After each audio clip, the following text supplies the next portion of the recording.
Euh, Bonjour YouTube, du coup. Du coup, le but, c'est un peu de discuter donc, de ce que je viens de dire. Donc, Casuar Delver, des potentiels bans qu'il faudrait pour atteindre le Delver et est-ce qu'ils sont nécessaires. Et aussi de la métagame un peu actuelle. Donc, pourquoi la méta finalement a évolué vers quelque chose qui, honnêtement, j'irais est pas si malsain que ça à première vue. J'avoue que j'ai une opinion qui a pas mal évolué là-dessus. Je trouve que la méta pourrait être bien pire dans un état, ma foi, beaucoup plus tragique que celui-là. Je pense que la méta Oko était pire, honnêtement. Je pense que la méta Oko était pire. Je pense que la méta Ragavan n'est clairement pas idéale. Je suis en faveur d'un ban, mais mon avis a pas mal évolué sur le sujet, en fait. Vraiment, avec la façon dont la méta a évolué, notamment grâce au Eternal Weekend, en fait. Euh, c'est ça, en fait, qui a pas mal bougé, qui a pas mal bougé les idées qu'on pouvait se faire à ce sujet. Donc voilà, donc je vous raconte un peu, je vous mets dans l'ambiance. J'étais ce matin sur Reddit, tranquillement, avant de me lever. Et qu'est-ce que je vois sur Reddit? Donc, un article qui parle du ban de Ragavan potentiel. Et donc, qu'est-ce que j'y vois? Je vais vous l'afficher. Juste que je le retrouve. Paf, paf, paf. Voilà. Donc, en gros, moi, j'ai cette page-là qui s'affiche. Si le plein écran veut marcher, merci. J'ai cette page-là qui s'affiche et je vois ça. Why I think Ragavan is here to stay. Et j'avoue que ça me fait un peu réagir. Parce que autant Ragavan, en jouant avec, j'ai appris certains trucs et j'ai vu qu'il était peut-être pas aussi oppressant qu'il avait pu l'être, en tout cas. Et bah forcément, j'ai voulu un peu en savoir plus sur pourquoi quelqu'un pourrait penser ça. J'ai écrit mon gros commentaire, hein, d'ailleurs, là, ici. J'ai mis un gros pavé, on va en parler de ce gros pavé parce que ça va être le contenu de la vidéo. Et notamment, donc dans l'article, je vous le fais rapidement, il y a une super image, hein. Globalement, ça dit pas grand-chose à part le fait que Delver a pas un gros win rate, donc à peu près 55%. Euh, c'est pas oppressant, effectivement. Bah, c'est pas un win rate oppressant en fait. Vu que c'est pas supérieur à la barre que Wizard s'était fixé, notamment pour Ren and Six et Oko. Et il semblerait que la méta ce soit, voilà, c'est ça. In Legacy right now, the metagame appears to have successfully adapted without needing a ban. Qu'apparemment, il n'y aurait pas besoin d'un ban. Euh, les trois candidats d'un ban qui seraient souhaités par la commu Legacy, donc ce sont ces trois-là, c'est Ragavan, Expressivité, Iteration et Magpie Regent. Donc on va parler de chacune de ces trois cartes parce que je vais un peu reparler du deck aussi, UR Delver en ce moment, de ce que je joue, de ce que je pense qu'il faut jouer et de pourquoi il faut y jouer. Et du coup, Ragavan serait le top pick by Miles de tous les bans potentiels, euh, en sachant que voilà, 75% des gens du sondage ne seraient pas complètement satisfaits. Ah oui, par contre, ouais, voilà. Il y aurait quand même trois quarts des gens qui seraient pas satisfaits si Ragavan était que ban. Ils voudraient voir autre chose partir. Euh, Il y a des trucs rigolos, genre des gens qui voudraient voir ban Talia. Incroyable. Incroyable de voir ban Talia. Ça me, ça m'extermine. Il y a quelqu'un dans les commentaires qui disait que ça devait être Brian Cool, que le genre de sort. Possible que ça arrive. Et donc Murtal, machin, tout. Et en fait, le mec aussi dans son article donc dit que Ragavan, bah, ce serait presque un boost pour Delver.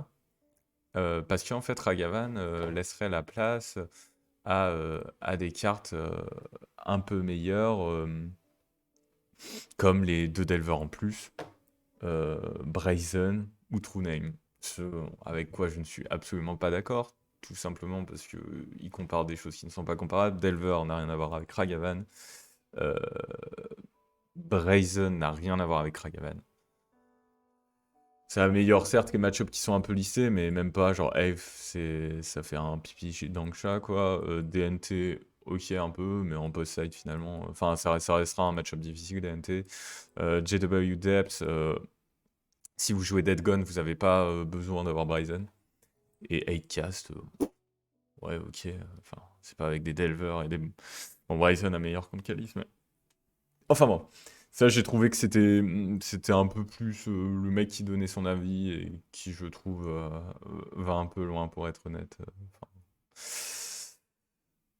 pour dire ça, faut être sacrément sûr de soi. Faut vraiment mettre un gros disrespect aussi à toute la commune Legacy qui dit en gros que voilà, que Ragavan, c'est pas une carte super bien, super fun, et qu'elle crée un peu des subgames. Pour le coup, il y a une subgame Ragavan, comme il y avait une subgame Oko. Beaucoup de pros qui étaient d'accord pour dire que Ragavan posait problème. Donc voilà, j'ai trouvé que c'était marrant de dire que Deck serait meilleur après un ban Ragavan pour supporter ses propos. Donc je suis un peu, je suis pas très d'accord avec ce paragraphe. Là, il explique en fait que bah, Ragavan a un côté frustrant, donc ça qu'il l'accepte, ce qui est quand même une bonne chose. Donc il parle d'un exemple avec Auren, comme quoi tu peux cast des cartes de l'adversaire, forcément, si t'as pas de chance. J'ai déjà gagné un deck aussi en exilant la Thassa's Oracle d'un Doomzen. Donc c'est sûr que ça fait un peu réagir, quoi. Et attendez, alors que... Faut juste que... Check, check, check. Voilà. Voilà, il dit que c'est brutal, tout comme Kali, Shepard est brutal, ce qui est complètement à côté de la plaque à mon avis. C'est pas comparable.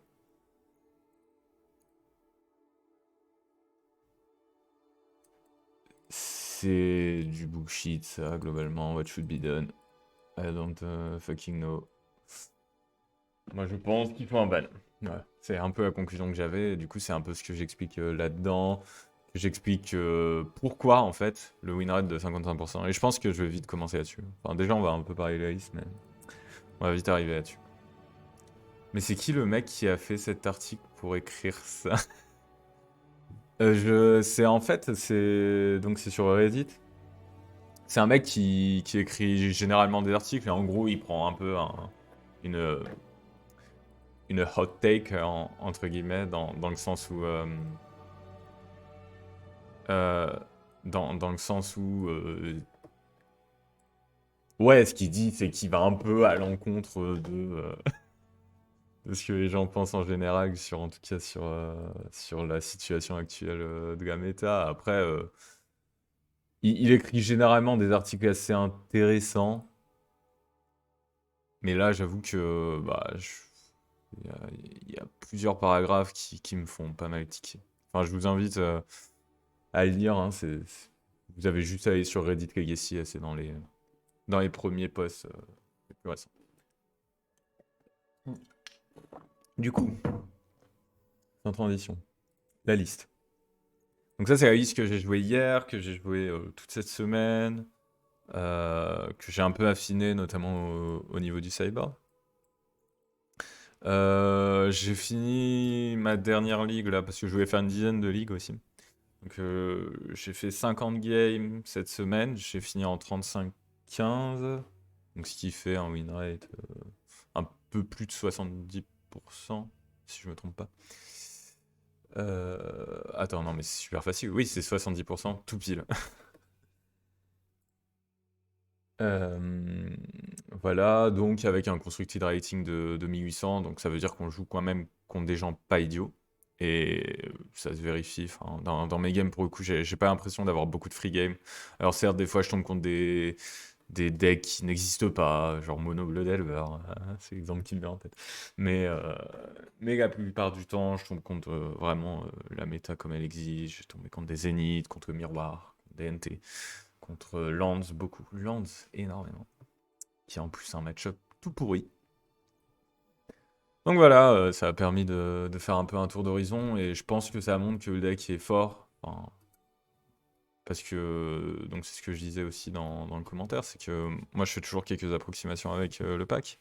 Je pense quand même que certains, et ça contribue en fait au win rate de 55% qui paraît pas si élevé, qui est quand même élevé vu la part de la méta que représente le deck.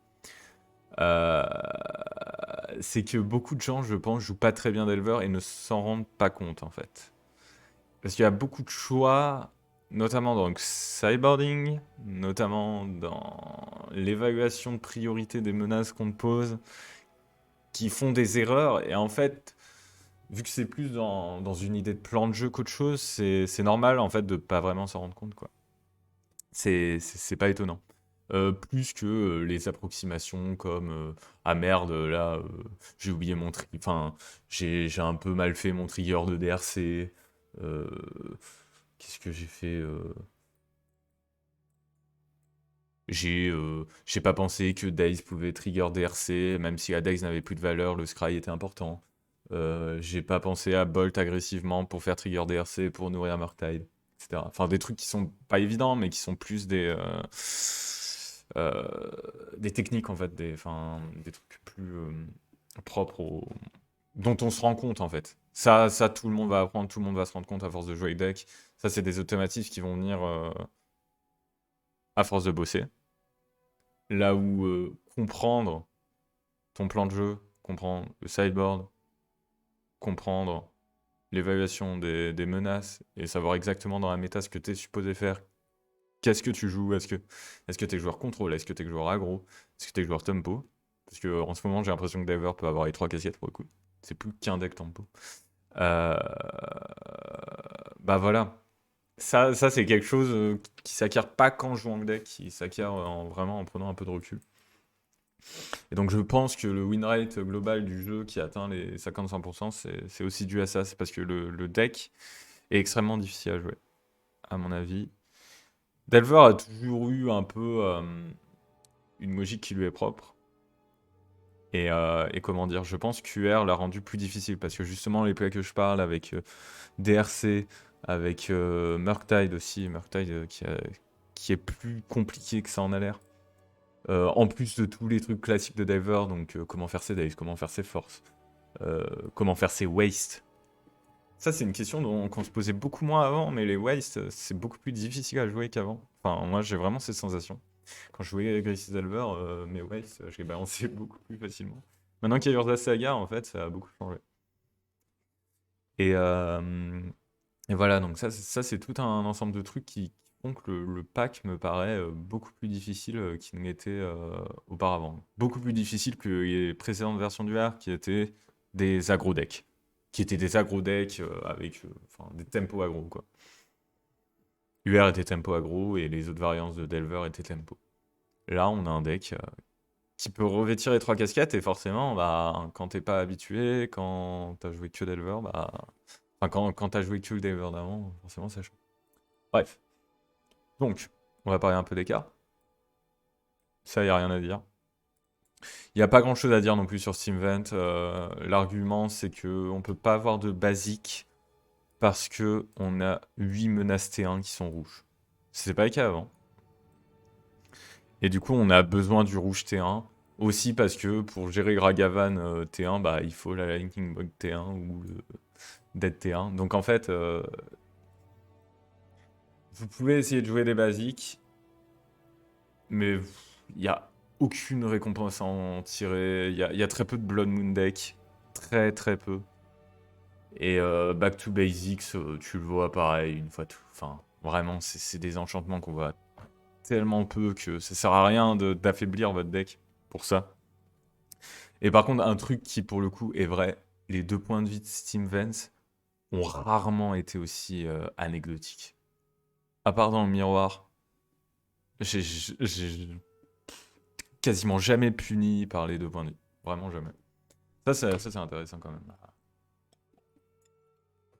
À noter, et c'est quelque chose en fait qui a beaucoup changé par rapport à moi ce que j'observais avant dans Legacy en tout cas, c'est t'as beaucoup plus un turning point, c'est-à-dire un moment où il y a un avantage qui est clair pour l'adversaire qui te défonce. Un peu comme quand on jouait contre DNT à l'époque où il y avait vraiment le turning point où DNT gagne la game parce qu'il a résolu Stoneforge et que tu l'as pas géré, par exemple. Et maintenant, tous les decks ont ça. C'est-à-dire, quand tu joues contre les 20 bah, tu te fais dégommer par les 20 quand tu joues contre Control, c'est Uro, le turning point. Quand tu joues contre 8Cast, c'est Sai qui commence à mettre trop de 1-1, le turning point. En fait, t'as beaucoup plus ce moment où tu commences à perdre la game. Et il y a plus. y a- Ces games tendus, en fait, elles deviennent un peu plus rares, je trouve.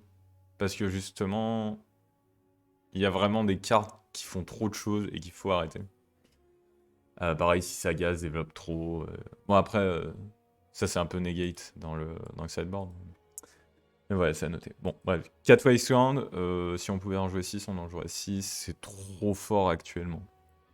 Ça fait beaucoup plus que le plan tempo pour le coup. Ça gère Saga principalement. Ça aide contre Lands. Ça paye les days adverses. Quoi d'autre? C'est déjà pas mal, hein. Et du coup, voilà, ça peut servir toujours dans le petit tempo. Mais c'est beaucoup plus difficile de comprendre quand est-ce que j'ai envie de waste pour vraiment être sûr de capitaliser sur mon avantage. Euh, ou alors de la garder pendant genre 2-3 tours, de dire ok, mon adversaire a accès à du mana, tant pis. Notamment quand t'as pas la daze, en fait, t'as pas forcément attaqué la mana base. Tant pis, mais au moins, s'il me sort une saga, bah, j'ai la gestion. S'il me sort, bon, après, Tespian Depth, ça, j'apprends rien à personne, c'est connu. C'est connu depuis longtemps quand même que Tespian Depth, il faut garder à Horizon. C'est plutôt évident. Bon, bref, je parle. Je vais beaucoup parler hein, dans ce stream. On va surtout discuter de UR parce qu'il y a beaucoup de choses à dire. 4 Brainstorm, 4 Pondeur. Je fais les trucs évidents. 4 Pondeur, 4 Bolt. 4 Days. 4 Force. Ça, y a rien à dire. Globalement. C'est le cœur de Delver. C'est, je veux dire, je vais juste pas en parler, c'est évident. Ok, on va parler d'Expressive. Alors Expressive, c'est un gros morceau. Parce que c'est ce qui fait que le deck peut revêtir la casquette d'un jeu plus contrôle. Donc en fait, pas forcément en proposant trop de menaces, mais genre tu peux résoudre un DRC, commencer à faire tes scry, connaître ce que tu vas piocher. C'est plus en post-side d'ailleurs que tu vas pouvoir chercher tes réponses un peu définitives, donc notamment ces 4K, là, potentiellement Alpine. Et le CA que ça procure, en plus, a un peu une double casquette, vu qu'en early, ça permet de... Quand... C'est toujours à jouer, évidemment, à partir du tour 3. J'apprends rien à personne. Enfin, à partir du moment où t'as 2 landes et que t'as pas fait ton land drop. C'est toujours bien. Moi j'aime bien la jouer quand j'ai même le 3e land en main. Parce que ça permet d'être sûr de pouvoir prendre 2 cartes actives. Et itération n'est jamais aussi forte. En fait, c'est similaire à Brainstorm dans le sens où itération, plus tu ajoutes tard, plus c'est fort. Et parce que t'aimes bien prendre 2 cartes actives plutôt qu'un land et une carte active avec itération. Après, quand tu joues contre un jeu sans days et que t'as pas ton 3e land, ça va le chercher très bien. En général, si t'as besoin d'une waste ou d'un land, tu joues sans problème à 2 terrains. Et par contre, en fait, le problème, c'est que si tu pioches pas le land, ça devient juste un pseudo-pondeur. Un peu mieux qu'un pondeur, mais ça coûte 2, quoi. Mais globalement, voilà, c'est la première fois qu'on a une carte qui fait vraiment du 2 pour 1 en Legacy. Cette carte est extrêmement forte, c'est souvent un top deck, tu l'enlèves dans quasiment aucun match-up en x1 quand vraiment je me dis ouais, tour 3, c'est ambitieux. En plus, c'est même en x1 parce que la carte reste bleue. Donc souvent, les decks où le tour 3 c'est ambitieux, bah tu rentres des forces, donc t'as besoin de garder tes cartes bleues. Euh, Non, vraiment, Expressive Itération est excellent et fait justement que le deck peut revêtir cette casquette de jeu contrôle. Voilà. Pas grand chose à dire de plus. Delver, donc, certaines listes en jouent 2, certaines listes en jouent 3. Moi, j'en joue 4. Pourquoi est-ce que j'en joue 4? Ça remplace Bobble. Enfin, les deux sont nécessaires parce qu'on a besoin de menaces. Ah, on a besoin de mettre une menace tour 1 dans le Legacy d'aujourd'hui. Ou au moins tour 2. Donc tour 2, en fait, tu fais cantrip et tu trouves ta menace. La probabilité, elle est très haute, en fait, si tu as soit un cantrip, soit une menace dans ta main de départ, bah, avant le tour 2, tu auras un truc sur le board. Pourquoi 4? Déjà, c'est une carte bleue. Et elle remplace soit un Blast rouge, soit une Mishra's Bobble. Donc ça fait un peu plus de trucs à Picture Force. Et le truc, c'est qu'en fait, les Ponder et Brainstorm, on a tendance à les jouer early. Et du coup, quand on hold une force un peu plus late, on se retrouve souvent à devoir pitch soit Régent, soit Itération. Et vous n'avez pas envie de pitch ces deux cartes. La plupart du temps, c'est probablement... Tout ça, c'est les meilleures cartes du deck. Hein. Toutes les nouvelles cartes sont les meilleures cartes du deck, honnêtement. Enfin, quasiment. Donc, vous n'avez pas envie de les pitch, donc ça donne un pitch en plus. Ça, c'est le petit argument. Le gros argument, c'est que, en fait, Bobble, on joue pour DRC. Parce que DRC devient une 3-3. La clause la plus difficile à cocher, c'est la créature. En gros, éphémère rituel, land, c'est très facile.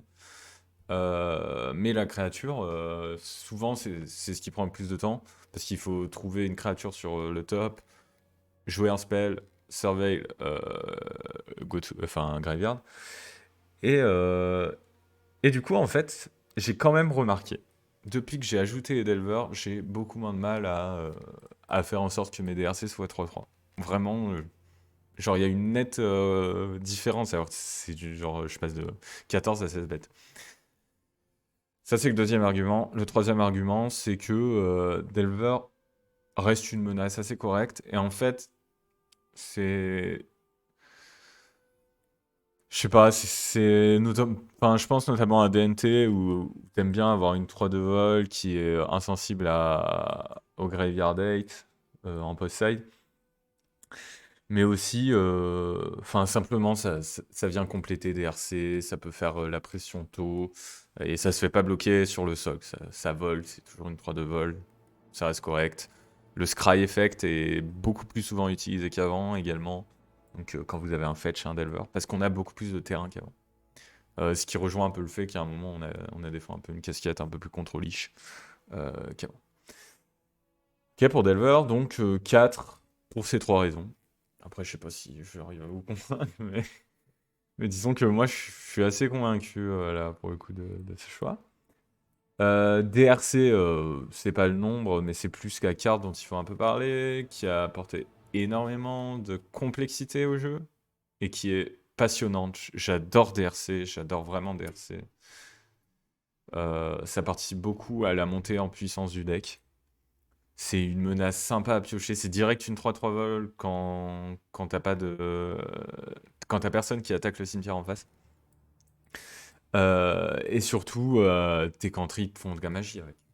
Toutes tes cartes font de la magie en fait. Même Bolt, le fait qu'il y ait un Scry, le fait qu'il y ait un Surveil, tu pioches tellement mieux. C'est pour ça que dans Delver maintenant, vu qu'il y a plus cette part de. Il y a moins cette part de hasard, maintenant c'est juste bien gérer les menaces, bien savoir ce qu'il faut faire. Et une fois que tu fais ça, toutes tes cartes t'aident dans ce sens-là. Donc ouais, DRC, un ajout incroyable au deck. Raga, j'en parle en dernier. Itération, j'en ai parlé. Murktide. Alors, Murktide, là je vais faire un hot take. Je pense que c'est la meilleure carte du pack actuellement. Pourquoi c'est la meilleure carte du pack? Parce que ça vole. Et parce que c'est gros. Que c'est une cloque qui te dit, mec, t'as 2 tours pour piocher, sinon t'es mort. C'est extrêmement facile à jouer. Parce qu'on a DRC. Et parce qu'on a beaucoup de contrib. C'est en plus, il y a un petit bonus qui est que vous pouvez setup plusieurs Murktide. Et la première bénéficie de ce que mange la seconde.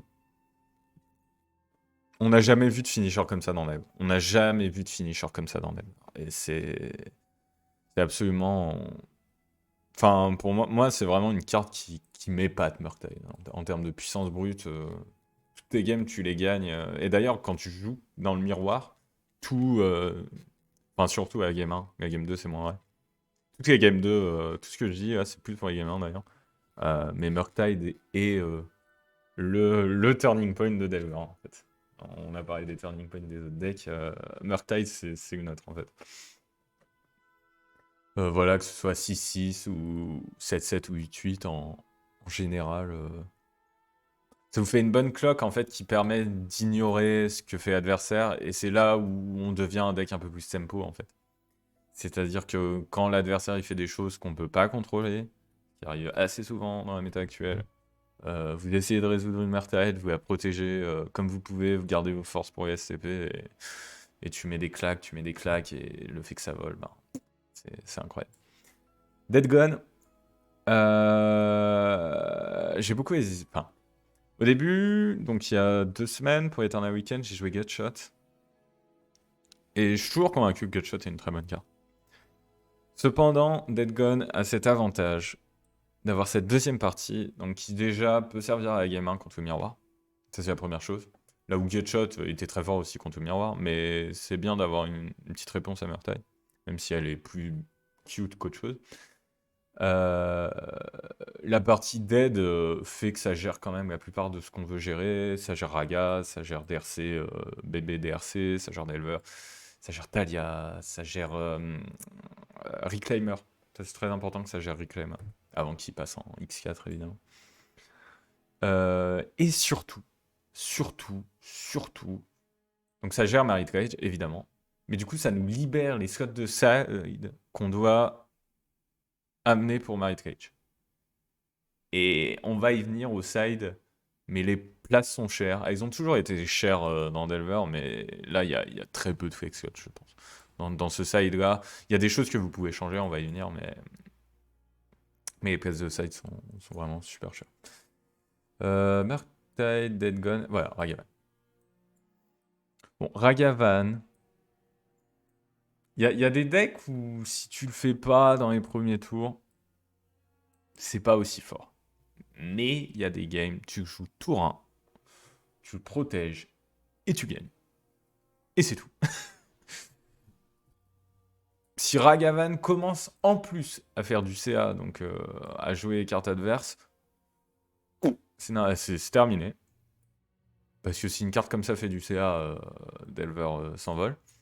Le dash est évidemment très utile contre contrôle, notamment, mais aussi ça le rend à être un excellent top deck sur un board vide. C'est un excellent top deck sur un board vide. Euh, voilà, mais évidemment, ça souffre des jeux qui arrivent à mettre beaucoup de bêtes, ça souffre des jeux qui jouent Saga, parce qu'ils jouent aussi Fonderie. Fonderie est le pire counter à Riven. Euh, donc voilà, en fait, Ragavan, le problème, c'est que c'est nul dans certaines situations, mais que c'est trop fort dans d'autres. C'est quand même trop fort dans d'autres. Et surtout, en fait, que t'es un Ragavan, demande à l'adversaire, est-ce que tu le gères? Si tu le gères pas, j'aurais soit un avantage en mana si t'es un deck qui joue pas de carte bleue. Enfin, si t'es un deck où je vais pas piquer grand-chose.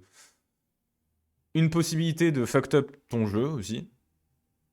Genre, typiquement, pour avoir joué post, un Ragavan qui me prend crop et qui va chercher waste grâce au... ça fait trop mal. Euh, une possibilité de fucked up ton jeu. Et une possibilité, voilà, juste de faire de l'accélération. Donc de rendre mes days ingérables. Parce que du coup, les days ne te ralentissent plus. Et de faire des expressives très facilement.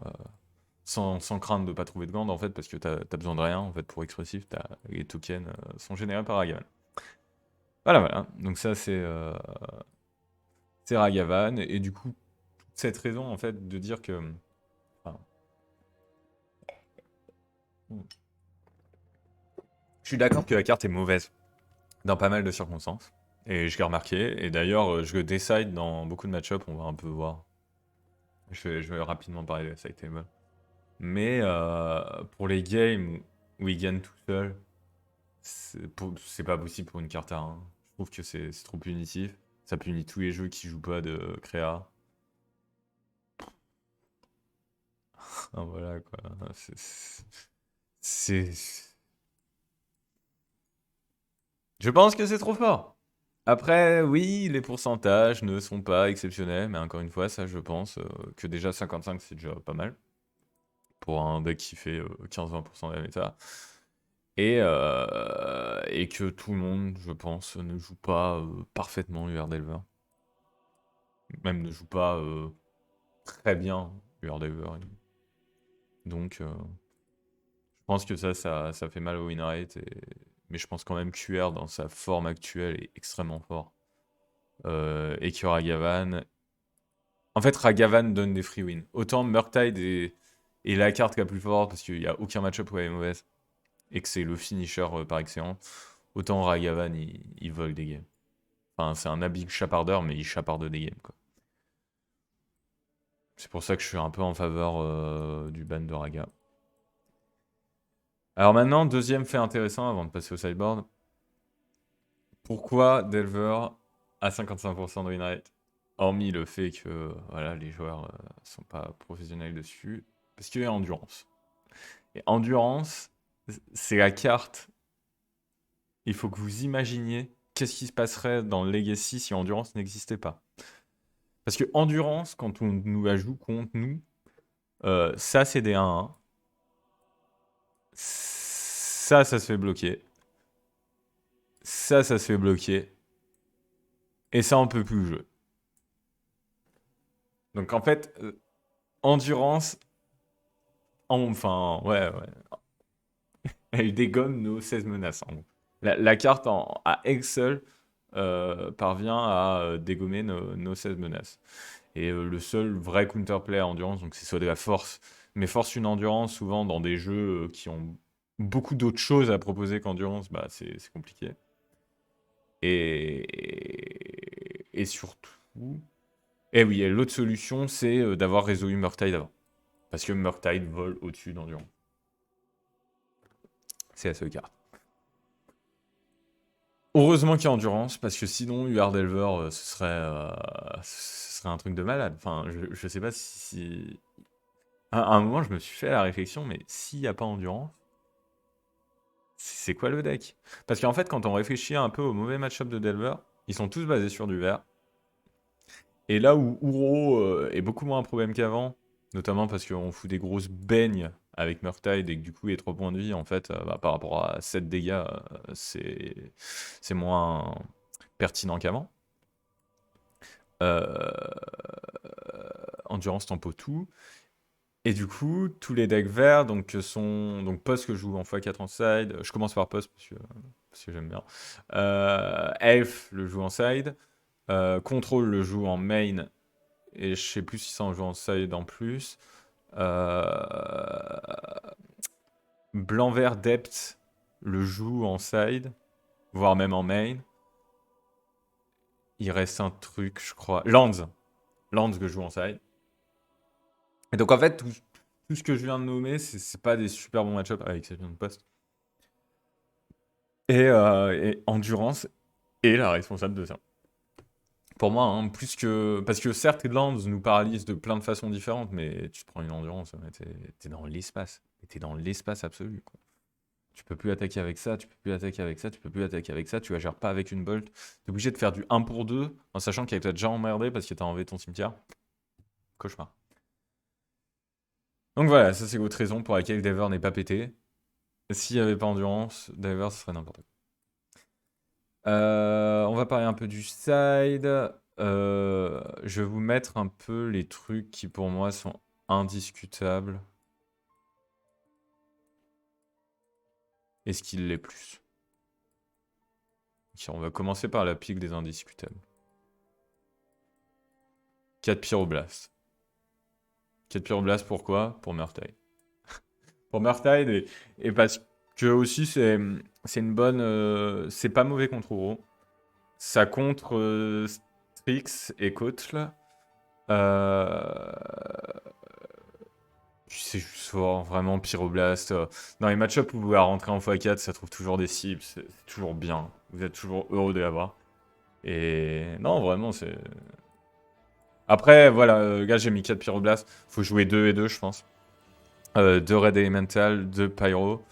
Euh, Pourquoi? Parce que le risque de Surgical est plus important que le fait que Pyroblast, tu peux jouer dans le vide pour faire trigger DRC.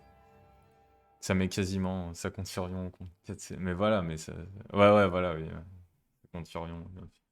Effectivement, j'ai même plus pensé à ça.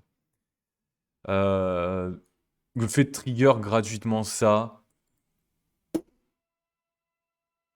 ça m'est jamais arrivé. Je vais être honnête avec vous, ça m'est jamais arrivé que j'ai dû balancer une pyroblast dans le vent pour faire trigger ça. T'as toujours envie de la garder pour quelque chose.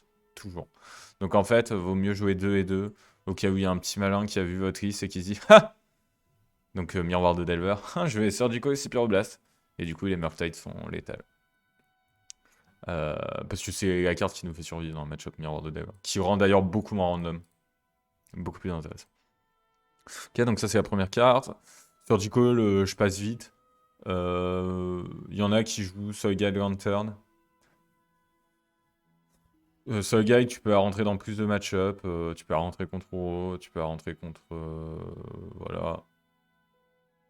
Problème, c'est que si tu joues contre Upsog Specs, tu perds des points. Si tu joues contre Réanimateur, tu perds des points. Moi j'aime trop Surgical. Jouer Surgical. En plus, si vous jouez contre un deck où vous avez vu une pseudo-utilisation de Surgical et que vous avez gagné à 1, bah au moins ça vous permet à la 2 de savoir exactement contre quoi vous jouez. Non, vraiment Surgical, jouer Surgical. Fun. Fun, contre combo. Ah, c'était rapide. Meltdown, c'est une carte qui a écrit «Je gagne» contre 8cast. Et qui a écrit «Je suis très forte contre tous les jeux qui jouent des artefacts chiants». Painter, euh, contre Saga, contre Viol, euh, contre Needle, si vous jouez contre Depth ou contre Post, qui joue Needle. Meltdown, c'est une très bonne carte. J'hésitais à jouer en x3 d'ailleurs. Mais l'argument de la jouer en x3, c'est que pour 8cast, je pense. Et pour les autres match-ups, souvent en x2, ça suffit. En fait, en x2, avec DRC, Expressive, Ponder Brainstorm, vous êtes sûr de la trouver assez vite. Quasiment sûr. Donc, pas besoin d'en ajouter une troisième à mon avis. Torpor Orb, donc la x1 est pour moi pas un flexcot. Trop bien contre 4 Célérion. Ça se rend contre Doomsday, même si c'est plus anecdotique vu que le match-up est censé être bon. Sauf quand vous le perdez en game de trophée, comme je viens de le faire cet après-midi. Très fort contre DNT. C'est déjà pas mal. Il y a d'autres utilisations, je crois. Mais ouais, c'est pas mal contre contrôle en fait, parce que en post-side, vous avez Pyro et Orb. Donc en fait, le fait que, par exemple, Uro ne se sacrifie pas, c'est pas grave, parce que PF, vous allez juste le tuer. Et du coup, il aura pas gagné les 3 points de vie, il aura pas pioché la carte, et ça, c'est vraiment important. Côte ne pioche plus de cartes. Endurance peut être joué gratuitement en exilant une carte verte, mais n'enlève plus les cartes qui poussent à jouer Murktide. Donc Torpor Orb, une carte vraiment qui, je trouve, fait tellement de choses dans cette méta. C'est fou parce que elle était pas jouée en side avant, mais là, dans cette méta, vraiment excellent. Ok, Flexot maintenant. Deuxième Torpor Orb parce que je vous ai survendu la carte et que j'adore. Sachant pas en vrai. Alors, Hydroblast, c'est un pseudo Flexot. J'ai mis ça.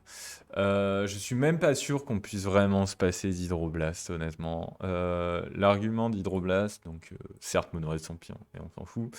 Ça se rend compte Storm. Ça compte Burning Wish et anecdotiquement Right of Lane. Mais dans le miroir, c'est excellent en fait. Dans le miroir, c'est excellent parce que ça gère ce que Pyro ne gère pas. Ça arrive vraiment de perdre à cause de DRC adverse. Donc ça gère DRC. Ça contre-expressive. Et ça, c'est bien. Et enfin, ça contre les Pyroblast adverse qui est loin d'être anecdotique parce que quand vous jouez une Murktide et que vous avez Hydroblast backup, vous êtes vraiment le roi du pétrole. Vraiment. Il y a genre rien qui peut vous arriver, à part une Murktide adverse. Mais bon, ça, c'est bon quoi. Au bout d'un moment, vous vous débrouillez aussi. Non, vraiment, Hydroblast, très forte dans le miroir et qui trouve des utilités dans d'autres matchs. Très fort contre Monorail, mais... ou contre Burn, mais ça, j'avoue que ça représente tellement pas de méta que c'est anecdotique. Hyper Moon, j'adore. J'aime vraiment beaucoup la carte. Euh, Ça améliore drastiquement le match-up land, ce qui est pas bon. Ça améliore des random decks compost. Et surtout, ça se rend contre la plupart des decks Arthos, genre Painter et Headcast, pour gérer Saga. Ce qui là encore n'est pas. Enfin, c'est pas à prendre à la légère le fait que ça gère Saga, parce que ça t'évite. Toutes tes wastelands sont débloquées pour d'autres cartes, et c'est vraiment agréable de pouvoir waster les autres cartes de ces packs, parce que bah, c'est souvent des soul land, c'est que des non basiques en fait, donc t'as envie de les waster.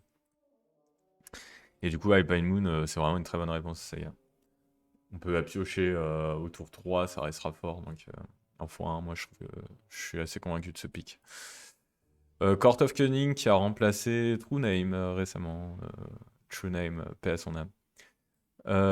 Pourquoi j'ai enlevé True Name? Parce que j'ai rajouté 2 Delva. Donc maintenant je joue 16 menaces, donc j'ai pas besoin d'en mettre une 10 à Side. Court of Cunning, ça a l'avantage d'être très bon contre les decks qui mettent pas de pression autrement que par soit des surprises 20-20, donc tous les depth decks, incluant Land évidemment. C'est également fort contre contrôle, même s'il y a les Strix et les côtes, vous vous débrouillerez. Vous vous débrouillerez pour les gérer. Donc, parce qu'il peut pas trop se permettre en fait d'attendre avec ses côtes pour gérer une de vos bêtes, enfin pour ne pas gérer une de vos bêtes et juste récupérer la monarchie. Pour lui, c'est compliqué. L'effet qui se coule, évidemment, enfin, plus que qui se coule de Court of Cunning, c'est que ça meule vos propres cartes. Donc ça fuel Murktide. Les prochaines Murktide deviennent aussi des 8-8, donc la première, c'est une 13-13. Et ça fuel le DRC. Donc ça, en plus, ça a un côté contrôle parce que vous piochez plus. Et, ça a un et parce que vous meulez. Et ça a un côté aggro parce que ça donne du fuel à vos cartes qui ont besoin du cimetière. Il y a un fait qui est rigolo quand même dans Delver, et que je veux noter là avant de passer au match-up et un peu à l'état de la méta, c'est que j'ai de plus en plus de games où je vois genre 40 cartes de mon pack. C'est incroyable. Vous allez naviguer dans tout votre deck en fait, tellement il y a de cantrip et tellement il y a de DRC. Et c'est pour ça en fait que quand tu joues les cartes de side en x2, là, t'es sûr de les voir, t'es quasiment sûr de les voir. En x1, c'est pas sûr. En x2, c'est sûr. En x3, c'est trop. C'est à peu près, moi, le ressenti que j'ai. J'ai pas fait tourner les chiffres, évidemment. Enfin, c'est impossible de... Je vous invite à le faire chez vous si vous avez que ça à faire. Mais non, mais plus sérieusement, vous allez trouver vos cartes de side. Et ça, c'est un côté vraiment agréable. Ça, pour le coup, c'est... Il y a moins cette part de random. La seule part de random, c'est dans les mains de départ. Mais une fois que dans votre main de départ, même si vous avez pas de menace, si vous avez genre... Brainstorm Fetch. Brainstorm Fetch est bien meilleur qu'avant dans Never aussi, je trouve. Enfin, encore plus insane qu'avant, j'ai l'impression. Bref, le deck est fort. Foban Ryohan. Peut-être Murktide ou Expressive. Moi, je dirais ça peut partir. Dans l'état actuel des choses, si Ragavan part, le deck existe. Toujours. Et on met effectivement peut-être un True Name en plus. On remet les 2 Delvers sur. Peut-être qu'on rajoute des menaces à 2 mana. Je sais pas, c'est possible. Possible qu'on rajoute des menaces à 2 mana. Si Murktide part, je crois pas à UR Delver. Ça, c'est peut-être un peu engageant de dire ça, mais... S'il n'y a pas Murktide, je sais pas comment je finis les games. Hein. S'il n'y a pas Murktide, Uro redevient un problème et Endurance est vraiment devient impossible. Quoi. Parce que même si Murktide se fait exiler par Endurance, ça rebuild après. Et Murktide vole au-dessus d'Endurance. S'il n'y a pas Murktide dans Delver, je pense qu'il faut jouer une 3ème couleur. probablement le vert. Parce que le noir est nul. Donc ouais. Je pense que s'il n'y a pas Murktide, on revoit Témur. Ferry Dragon. Ah ouais, mais Ferry Dragon. Peut-être, hein. Peut-être Ferry Dragon. Hein. J'ai jamais joué. Je t'avoue que j'ai jamais joué UR en fait. Enfin, j'ai jamais joué UR. Moi, je jouais Grixis avant. Et j'avais un peu testé UR et j'ai jamais testé avec Ferry Dragon ou des trucs comme ça, les versions un peu plus agressives en fait. Ah, franchement, tu passes à Ferry Dragon, tu passes à Baleine. La baleine, là. Qu'on s'est foutu de sa gueule à fond hier. Mais t'as envie de te pendre. Vraiment, quoi. Et ces deux cartes en plus qui se prennent, qui vont se prendre de fou comment ça s'appelle? Les expressives. Non, pas les expressives, les endurances. Et Ferry Dragon se fait gérer et par Hydroblast et par Pyroblast. La baleine, non, mais franchement, la baleine, faut pas la jouer. Enfin, même en plus, c'est une 3-3 vol, quoi. Qui joue des 3-3 vol? C'est se prend volt. Et Ferry Dragon aussi se prend volt. Ferry Dragon se prend. Le seul avantage de Ferry Dragon, je suis d'accord, c'est qu'avec Expressive, c'est ultra qui se cool. Mais ouais, en gros, si Murktide se fait ban, UR reste, mais devient aggro tempo et perd vraiment beaucoup, quoi. Enfin, moi, si Murktide se fait ban, j'aurais été mûr, je pense. Quitte à jouer un Delver deck, j'aurais été mûr. Je sais pas trop quelle liste. Enfin, c'est pas l'heure et le lieu d'y réfléchir. Enfin bref. Est-ce qu'on parle un peu du side? Je l'ai pas ouvert. Ce stream n'est pas du tout préparé. Murktide a tué Thermo, de fou. De fou. Thermo. Après, Thermo, au moins, tu vas me dire que. J'ai joué un moment contre un deck en post-side, il jouait des Leyline of the Void. C'était un bug qui jouait des Leyline of the Void. Du coup, t'avais pas Murktide. Et Thermo, bah, il te roule dessus. Tu peux pas le bolt. Mais oui, Murktide fait passer Thermo pour un enfant de cœur, hein. On va pas se mentir. Parce que Murktide, c'est jouable T3, T4. Et par rapport à Thermo, c'est plus gros et ça vole. Et c'est bleu, donc ça speed sur force. Seul problème, c'est que ça prend Pyroblast. Son seul défaut à Murktide, c'est que ça prend Pyroblast. S'ils avaient vraiment voulu que ce soit fort, je pense qu'il aurait fallu mettre des Void. Mais le problème, c'est que ça speed plus sur force, du coup. Donc, bon, je raconte de la merde. Euh... Étape de side. Donc en fait, bon, étape de side, moi je suis pas ultra sûr de ce qu'on peut, de ce que je mets. Donc c'est vraiment à prendre avec des pincettes. J'ai plus envie de parler des match-ups, tu vois, que des tables de side. Donc on va parler du miroir qui a... Non, je déconne. Au miroir, globalement, enfin du coup, oui, c'est évidemment du 50-50. Qu'est-ce qu'il faut prêter attention quand on joue le miroir? Euh, Parce que en fait, j'ai bien envie de faire un peu un listing de... Je fais une parenthèse, je suis désolé.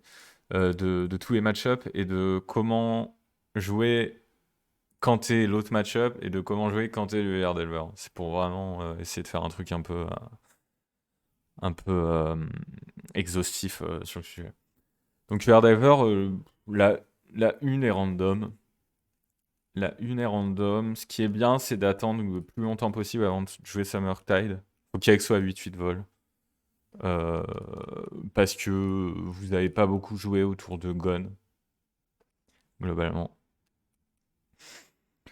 Sauf si il y a des signes clairs qui disent qu'il faut jouer, mais en fait la vérité c'est qu'avec les 6 blasts qu'on a dans le miroir, t'es obligé de gérer DRC et Ragavan. Donc finalement, t'as pas trop clouk, alors que machin. Bon, désolé, hein, je fais juste un truc. Oh, ah mais ils ont désactivé ça, ok. Je suis dégoûté, il y a un truc qui a été désactivé sur la playlist Spotify. Bref, je me suis interrompu, désolé. Ouais, donc Delver, sur la une, c'est un peu random parce que tu joues à la Murktide. Il y a aussi le côté où des fois, tu auras tes DRC qui vont s'empaler sur une Murktide adverse. Il y aura rien de pire comme sensation. Le post-side, il est assez évident. Enfin, tu rentres les 5 blasts. Et là, le match-up devient beaucoup plus intéressant parce qu'en fait, t'as Pyroblast qui gère Murktide. Et c'est plus que les DRC qui vont gagner les games en fait en post-side de Delver. Ça va plus jouer à 3 points de dégâts, 3 points de dégâts. Faut être agresseur, faut poser le plus de menaces possible. Euh, Et la vérité, c'est que Pyroblast est pas nécessaire souvent dans l'immédiat parce que vous avez le temps de la trouver. Vous avez suffisamment de cantrip pour trouver rapidement une des 4 Pyroblast. Donc c'est pas grave, genre s'il n'y a pas en main de départ ou quoi, ou même si vous avez pas de cantrip en main de départ et pas de Pyroblast en main de départ, si vous avez des menaces, ce sera très bien quoi. Le match-up pré-side se joue avec Immortide.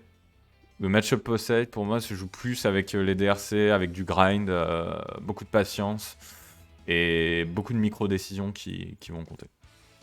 Ouais, bon, je veux pas trop parler de ce que j'ai noté en ce que je rentre, ce que j'enlève, parce que je suis jamais convaincu de mes choix. C'est-à-dire que moi-même, j'y remets en question souvent quand j'utilise mes tables de side. Après, vous pouvez vous en inspirer un peu.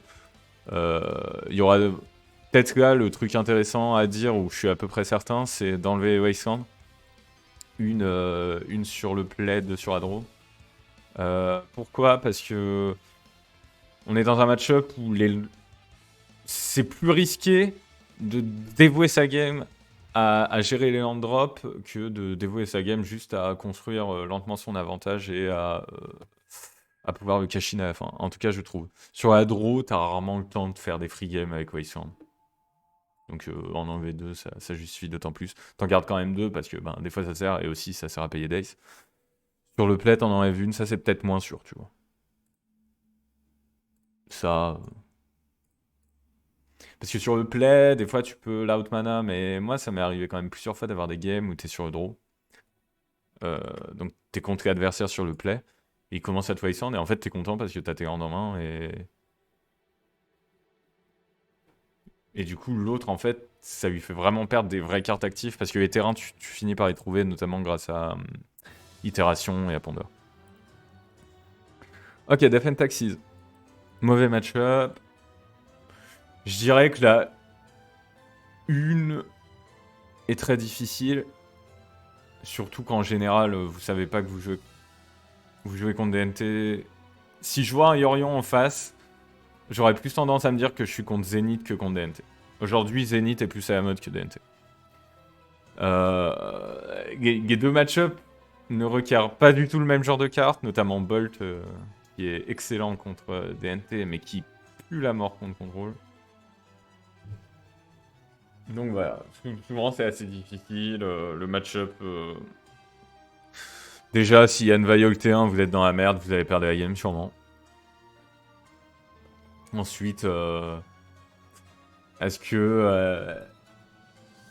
Est-ce qu'une Mover arrive à stick sur le board? Est-ce qu'une Stoneforge arrive à se résoudre et à poser son équipement? C'est un peu les vraies questions que vous avez à vous poser. Est-ce qu'il va full chatter et vous mettre un pré-light à 1 et votre partie est dégommée? Comme ça. DNT, ce qui est bien à la 1 et à la 2 aussi, c'est d'arriver à résoudre en fait une Murktide et de la protéger avec au moins une force. Donc en fait, ce qui est très bien dans DNT, c'est de lui faire passer le plus possible tous ses anti-bêtes sur vos cartes de merde. Genre, si Ragavan se prend un STP, c'est peut-être le seul match-up où t'es très content en fait. T'es vraiment content que ton Ragavan se fasse gérer parce que toutes tes autres menaces sont meilleures. Delver est pas mal contre DNT. DRS est fort s'il n'y a pas de rip, donc ce qui normalement est le cas. Et au moins, ça a le mérite de ne pas se faire flicker. Le problème, c'est que toutes ces menaces se font Skyclave. Et du coup, il reste Murktide, qui se fait flicker. Enfin bref, DNT, pas bon match-up. Post-side, on amène de la gestion contre les artefacts. Et cette excellente Torpor qui permet de nullifier Recruteur, Flicker, Skyclave, Stoneforge. Solitude qui devient une 3-2 lifelink pour 0. Yorion. Charming Prince. Etc. J'en ai fait déjà une bonne liste, je pense. Bref, ça fait beaucoup de cartes. Quand vous jouez à la game avec Torpor Orb, on est nettement plus détendu quand même. En plus en T2, jouer la T2, c'est magnifique. Doomsday. Match-up facile, mais perdable. Je dirais qu'il faut pas trop mulligan et en même temps faut pas hésiter à mulligan, c'est un peu contradictoire, mais en gros, Doomsday, vous n'êtes pas obligé d'avoir la réponse T1. C'est pas grave. Mais il faut être sûr d'avoir une main qui te permet soit de mettre une pression et de chercher la réponse plus tard, soit d'avoir la réponse directement. En gros, c'est l'un ou l'autre. Et sinon, il faut mulligan. En post-side, vous avez beaucoup de choses, vu qu'on joue 2 Torpor Orb, en plus c'est magnifique. Voilà. Oui, pour revenir pour DNT, pour jouer contre Delver, du coup, c'est un peu ce que je disais, c'est garder le plus possible les gestions en fait pour Murktide et faire en sorte juste que Stoneforge se résolve. Une fois que Stoneforge est résolu. Enfin, la game, quand t'es dans la peau de DNT, pas difficile à jouer. La game, quand t'es dans la peau de Doomsday, est impossible à jouer. Là, pour le coup, je vais même pas essayer de dire comment essayer de jouer Doomsday contre Delver, c'est vraiment pas évident. Mais globalement, partir tour 2, tour 3 en essayant de l'asphyxier, d'avoir un pack de négation prêt, et des trucs comme ça. Surtout en post-side où c'est vraiment rendu encore plus difficile. Elves, va falloir en parler un peu plus en détail, je pense.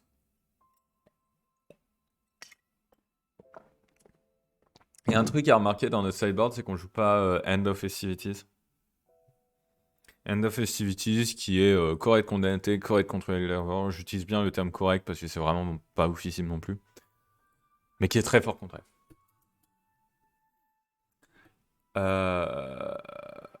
En fait, on a l'impression que c'est très fort contre elle. La vérité, c'est qu'en général, s'il va avoir genre un ou deux elfes sur table, on va devoir lâcher notre End of Festivities. Il va pas y avoir tant de boards en fait où N va faire 3 kills d'un coup, ou alors c'est les games où vous cherchez un peu désespérément. Vous le trouvez, vous le jouez. Le problème, c'est que contre elle, tu peux pas non plus trop te permettre d'attendre quand il commence à avoir un board conséquent. Donc en fait, End of Festivities, quand t'as fait du 2 pour 1, c'est vrai que t'es content, mais t'as même pas forcément gagné. C'est ça qui est frustrant. Surtout que maintenant, ça joue 4 reclaimers qui sont pas tués par End. Donc c'est un peu problématique, quoi. Je vais passer sur les chansons de death metal quand même. J'aime bien celle-là. Elf est vraiment gagnable. C'est pas forcément un bon match-up, mais c'est un match-up pour y avoir joué plusieurs fois qui est largement gagnable avec des bonnes sorties de Delver. Plus que Lands avec des bonnes sorties de Delver, tu peux vraiment le perdre. Elves avec une bonne sortie de Delver, t'es bien parce que t'as quand même Murktide en finisher. T'as quand même 6 gestions de bêtes. Et certes, Ragavan n'est pas très fort contre Elf. D'ailleurs, je pense qu'il faut en enlever 2 sur la draw. Tout comme DNT. Hein. Vous voyez, Ragavan, il vire des fois. Hein. J'en ai pas parlé, mais... Parce que c'est une carte médiocre dans certains matchs. Et qu'est-ce que j'étais en train de dire? Oui. Normalement, vous avez de quoi appliquer une pression. Vous avez des contres pour ces Spike Game Breaker, donc il peut pas trop partir en combo. Et ça prend bien Daze. Wasteland a des cibles. Toutes vos cartes sont bonnes en fait, pour être honnête. À part peut-être Ragavan et Daze sur la draw ou le play. Torpor Orb en post-side permet d'éviter une potentielle phase de combat en désespoir de cause létale avec Craterhoof. Et surtout permet d'éviter d'avoir à gérer les visionnaires. Oh, quel bonheur de ne pas gérer les visionnaires. Hein. Genre vous avez un visionnaire, vous avez pas Alforce, vous avez pas... Ouais, Alforce. Parce que t'es quasiment obligé de forcer un visionnaire. Il y a un symbiote sur table. Donc ouais, Torpor Orb, plutôt bonne carte dans le match-up. Donc en jouer 2, c'est la meilleure. Après, en in, tu rajoutes peut-être des contres sur la draw parce que Zenith est un problème qui peut garder des NO. Mais surtout Zenith. Zenith notamment sur Grist. Gris, c'est probablement une des meilleures cartes d'elf en post-side avec Endurance, évidemment. Et pour le plan, on peut peut-être essayer d'entrer Court. Alors ça, j'en sais rien. Parce qu'en fait, il aura plutôt du mal à récupérer la monarchie, logiquement, vu qu'il a aucune gestion pour Bobette. Et du coup, ça rajoute un peu une dimension où vous pouvez il peut pas stabiliser aussi facilement avec une endurance où tout le monde se regarde dans le blanc des yeux pendant 2-3 tours, le temps que lui il assemble sa combo et que vous piochez de la merde. Avec Kort, ce genre de scénario n'arrive pas. Et vu que j'ai déjà perdu dans ce genre de scénario, en fait, c'est pour ça que on peut justifier en fait de mettre cet enchantement en side. Après ça, je suis d'accord que c'est ouvert à interprétation. Pour le match-up Elf contre Delver, mais globalement, en fait, Elf, la carte clé qu'il a, c'est Allosaurus Shepherd et qui veut pas se faire bolt en fait. Donc en fait, souvent vous les voyez jouer en Reclaimer T1 pour que Reclaimer prenne sa bolt. On est un peu obligé d'ailleurs de gérer ce Reclaimer ou Druides de Héritage. C'est les deux T1 qui me viennent le plus souvent. Mais une fois qu'il y a un Shepherd sur table, si vous n'avez pas la bolt directement, et là vous vivez dans le stress. Quoi. Là vous vivez dans la peur parce que il peut vous tuer très très vite. Il n'y a pas grand chose que vous pouvez faire. Donc Elf, c'est est-ce qu'il va avoir justement ce Shepherd, est-ce qu'il va pouvoir partir. Il va jouer son Aeosaurus et son Victor. Ouais. Souvent c'est ça. Mais c'est pour ça que c'est aussi important en tant que joueur de Delver de garder euh, comment dire, une bolt up quasiment tout le temps. En fait, c'est là où je parlais justement de la priorisation de ce qu'il faut gérer. Ouais, une bolt. Ouais. Une bolt et une force, quoi. Mais en fait, normalement, t'as eu le temps de piocher. Enfin, si tu parles du big turn, en fait, si t'arrives à bolter l'Allosaurus, même à un peu bait, faut vraiment économiser tes bolts, faut économiser tes gestions, parce que justement, la vraie carte que tu veux gérer, c'est Allosaurus. Et une fois que t'as géré Allosaurus, tu peux contrer les Spy Game Breaker comme Glimpse ou Natural Order. Pas oublier que Zenith à 1 va chercher Allosaurus. Ça, si vous avez peu joué le match-up, vous en rendrez compte trop tard. Et voilà. Mais ouais, globalement, oui, Elf, mais c'est exactement ce que tu dis en fait. Et ça rejoint ce que j'étais. C'est qu'il va. Son Aeosaurus, il va le jouer le plus tard possible, justement pour pouvoir l'avoir lorsqu'il voudra vraiment gagner la partie. Franchement, en ayant joué plusieurs fois le match-up, je trouve que c'est faisable pour Delver. Je trouve que c'est pas un si terrible match-up, contrairement au prochain qu'on va aborder. Mais ça demande, voilà, soyez patient. Et en même temps, tout en mettant une menace, quoi. Mais faut pas se précipiter dans ses cantrips, évidemment. Et faut essayer d'en tirer la valeur maximale, donc avec les brainstorms, les itérations. Pas se précipiter sur les Wasteland aussi, parce que Wasteland sur Craddock c'est bien, trucs comme ça. Bon, des trucs classiques quoi. Lands. Bon, Lands c'est. La 1 est ingagnable. La 1 est ingagnable, à quelques exceptions près, je dirais, mais. La 1 est trop dur. Parce que l'Home. Voilà.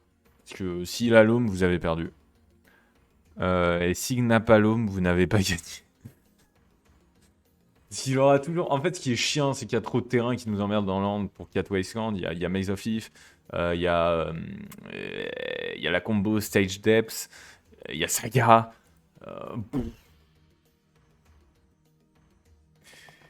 Ah, c'est impossible. Trop dur, c'est trop dur. Ça même bug. Cas où vraiment vous voulez avoir un effort. En post-side, ça va mieux. En post-side, déjà, on a donc Fun et Surgical en gestion à l'homme.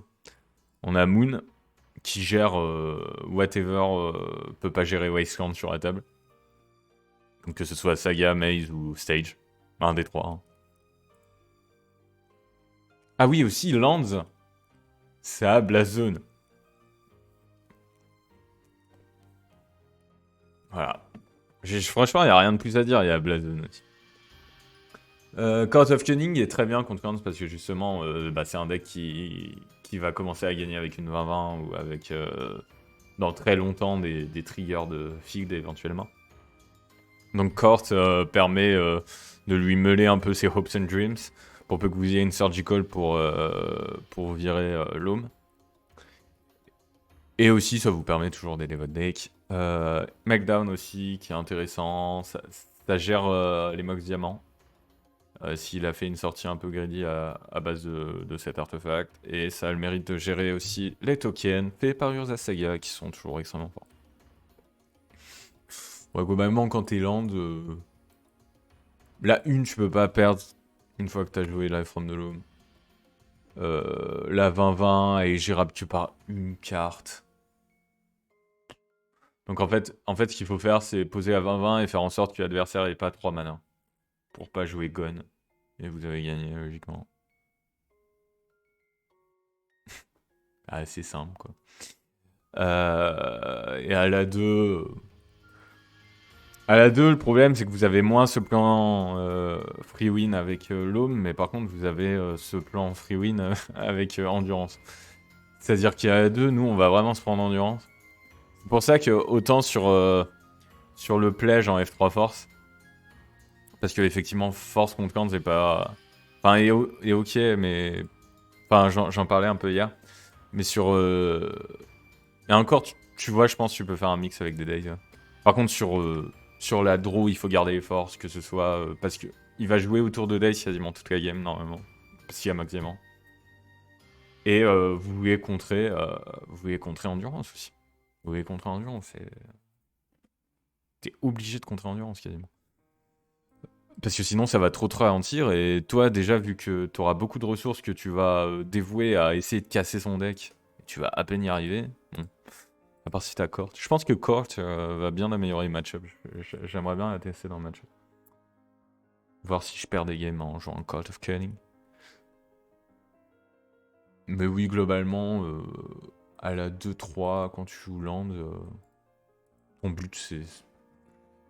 T'essayes de faire tes trucs, tu vois si l'adversaire déjà il a ses réponses post-side, il va les avoir, puis tu commences à jouer Endurance, et puis tu tempo, tu commences à jouer tes maces, tu gagnes du temps. Il te sort Moon, tu sors Iron Sphere. Est-ce qu'il y a Iron Sphere? Oui, je crois. Je crois bien qu'il y a Iron Sphere. Je suis même plus... Oui, non, je suis quasiment sûr qu'il y a Iron Sphere. Une autre raison pour... Oui, non, Iron Sphere. Et parce que Meltdown peut casser éventuellement pour 3. Mais c'est ce qui rend intéressant le fait d'avoir Days, en tout cas sur le play et Force sur Adro. C'est aussi pour contre Sphere. Après, moi, ce que j'ai toujours trouvé avec Sphere, c'est que certes, ça nous fait chier, mais vu qu'en fait, Delver a beaucoup plus de terrain qu'avant, c'est pas aussi game breaker, je trouve, que ça l'était à l'époque. Je trouve. C'est un ressenti personnel sur les games que j'avais comprendre. Mais effectivement, il faut contrer si tu peux. Enfin, genre, parce que s'il a que Sphere et rien d'autre, bah toi t'arrives, juste tu mets tes menaces et tu sais qu'il mettra trop de temps à faire quoi que ce soit, ses crops coûteront trop cher, etc. L'envers Depths.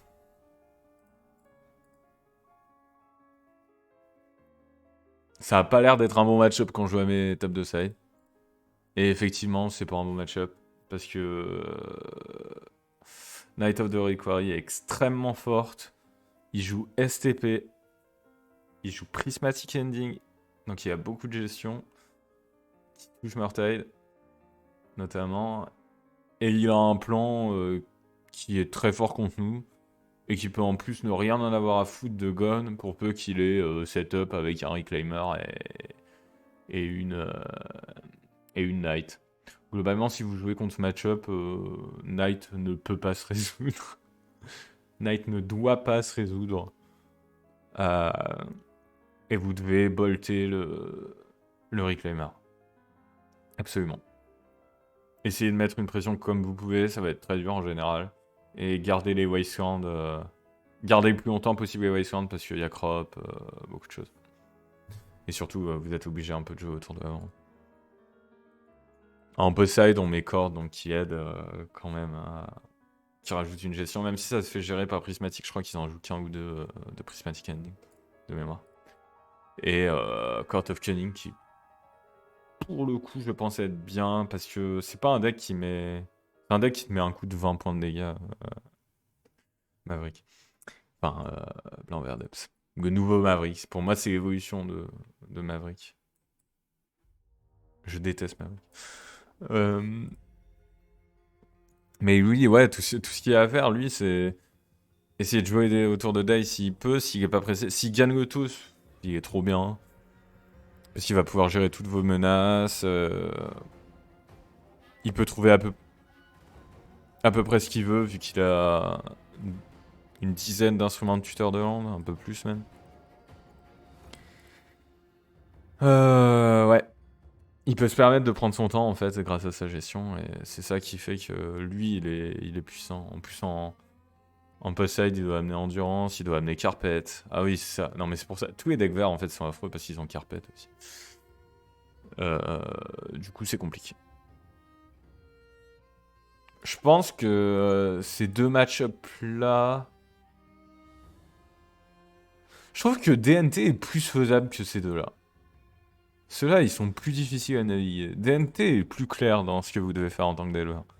Lands et Depths, c'est chelou. C'est vraiment chelou. Alors j'ai mis Sneak and Show, mais je veux pas en parler parce que le deck n'existe plus. Réa, on peut en dire deux... J'ai pas respecté les decks. Réa, on peut en dire deux mots. Il y en a deux qui ont fait le top 8 du dernier showcase, donc... Vous êtes obligé de le prendre un peu au sérieux. Le mieux dans ce cas-là...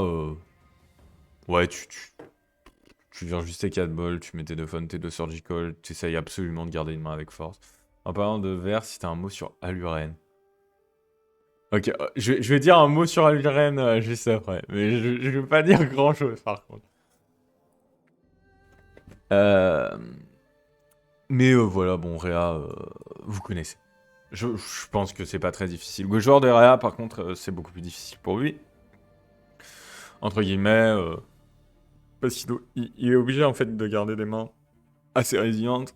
L'avantage qu'il y a Réa contre Delver, c'est que Delver est pas censé avoir des permanents problématiques qui sont vraiment quelque chose qui dégomme Réa.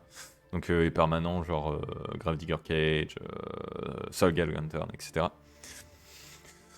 Après, certaines listes en jouent, donc c'est compliqué. Le problème de Réa, c'est que voilà, ça dépend toujours du sideboard adverse, c'est toujours un peu random. Et après, le plan show and tell va excellent quand même. Et il y a quand même 6 forces à passer, 4 days. C'est de jouer autour de days. Ok, du coup, à Luren. Alors, le premier mot que je vais te dire, c'est que j'en ai pas rencontré un sur mes 100 dernières games. J'ai pas rencontré un à Luren sur les 100 dernières games. Pourquoi ? Je sais pas. Honnêtement, j'en ai vu beaucoup PMH2, je crois. Même pas CMH2. En fait, j'en ai vu beaucoup quand Acera qui est sorti la combo en une carte d'Aluren. C'est la seule fois où j'ai commencé à en voir beaucoup. Et maintenant, en fait, je pense que une combo avec un enchantement à 4, c'est trop faible. Même si t'as des Côtes et des Strix, en fait. Parce qu'il y a d'autres decks qui jouent des Côtes et des Strix, mais ils se prennent tous Pyroblast. Je pense que Delver lui fait trop de mal. Oui, Aluren n'a pas de bonne gestion T1.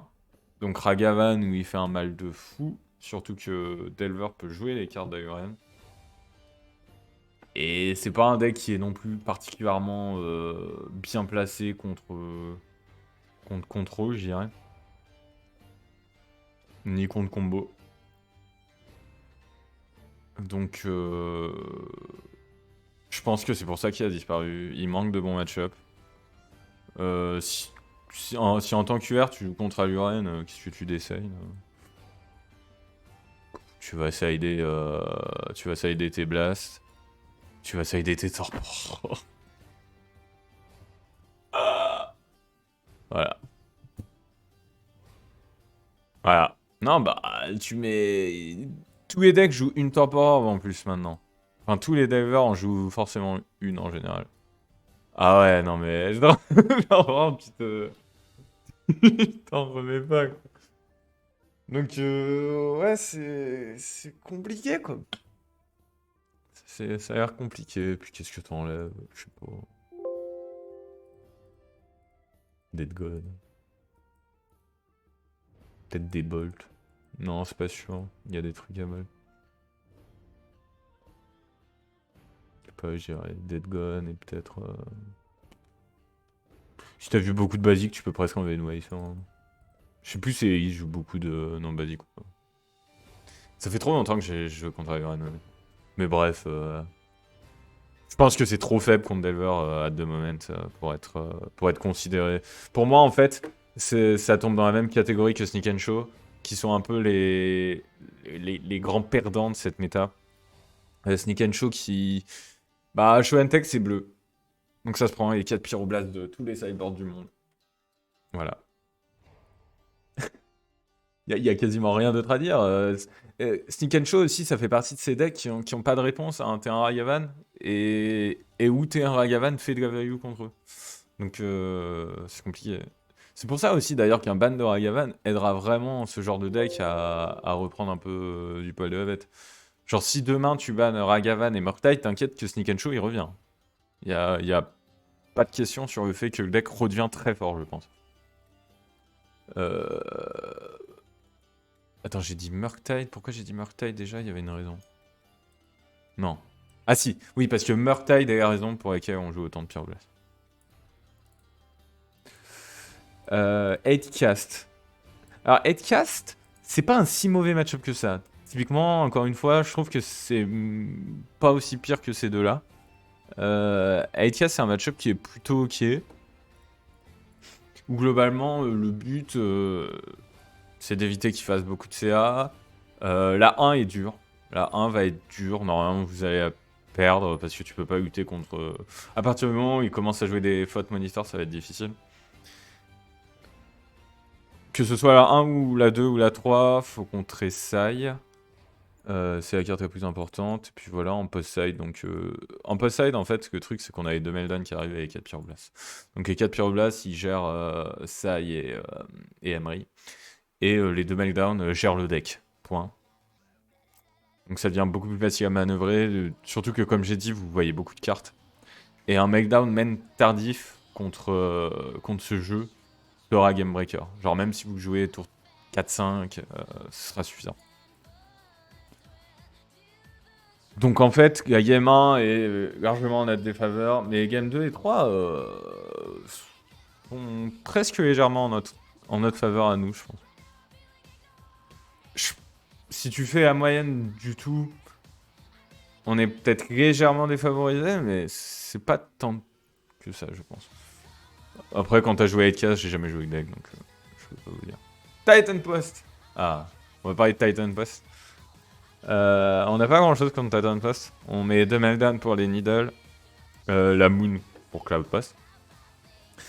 Ah ouais, j'enlève des menaces. Mais en fait, je m'étais dit, le problème c'est que le card advantage est fort contre Titan Post. Les DRC sont forts. En fait, c'est plus Murktide notre finisher. Voilà.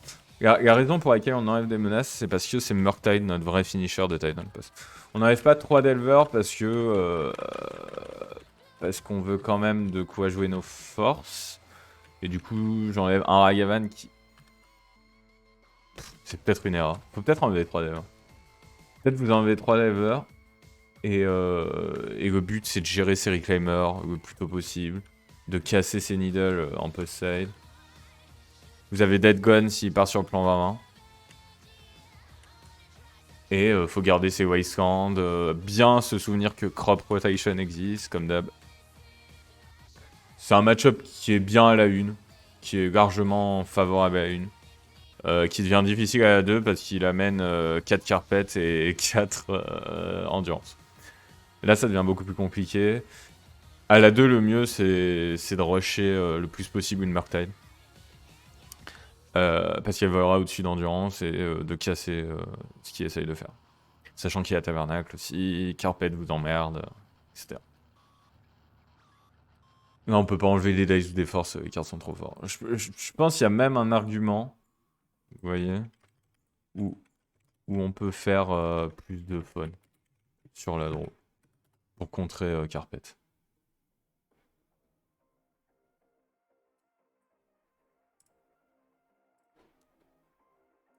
Il y a même un argument et on trouve, je sais pas ce qu'on enlève. Faudrait que je vois, mais...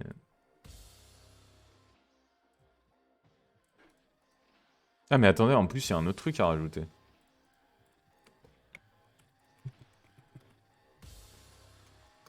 Parce que Court of Cunning, c'est pas mauvais contre poste. Même si on va pas le meuler, nous ça va vraiment nous accélérer, ça va nous permettre de faire du CA dont on a besoin parce que poste il peut jouer un land par un land, poser des trucs qu'on va répondre, mais nous on...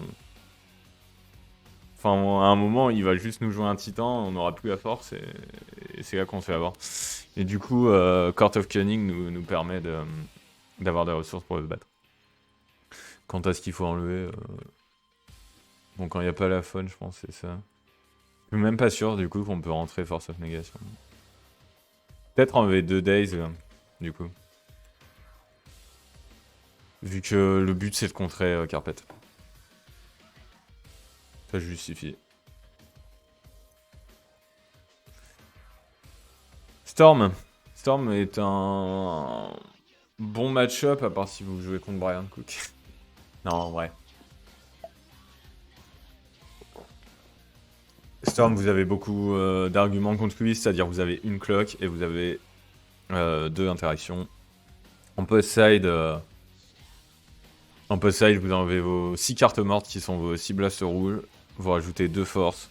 Vous rajoutez de quoi casser s'il se précipite un peu sur... Enfin, notamment ça casse talisman principalement. Une pyro, parce qu'en fait, on enlève 6 cartes sur... Mais tout le reste, c'est trop utile. Tout le reste, c'est soit de la coque, soit du CA, soit du cantrip, soit du... Et on peut pas enlever Wasteland. Et il reste un dernier truc de l'interaction, voilà. Donc on peut enlever que ces 6 cartes-là. C'est pour ça qu'on met une pyroblast. La carte est pas insane en plus à rentrer. Ça touche les cantrips et ça touche Echo. Mais globalement, elle peut servir à rien, cette pyroblast. Hydroblast, par contre, touche... Wish. Burning Wish, donc c'est plutôt pas mal. C'est un deck où globalement... Quand vous avez 2 forces, vous êtes bien. Faut bien faire attention au fait que quand il joue des talismans, il set up le fait qu'il peut aller chercher un ville pour protéger encore une fois de plus.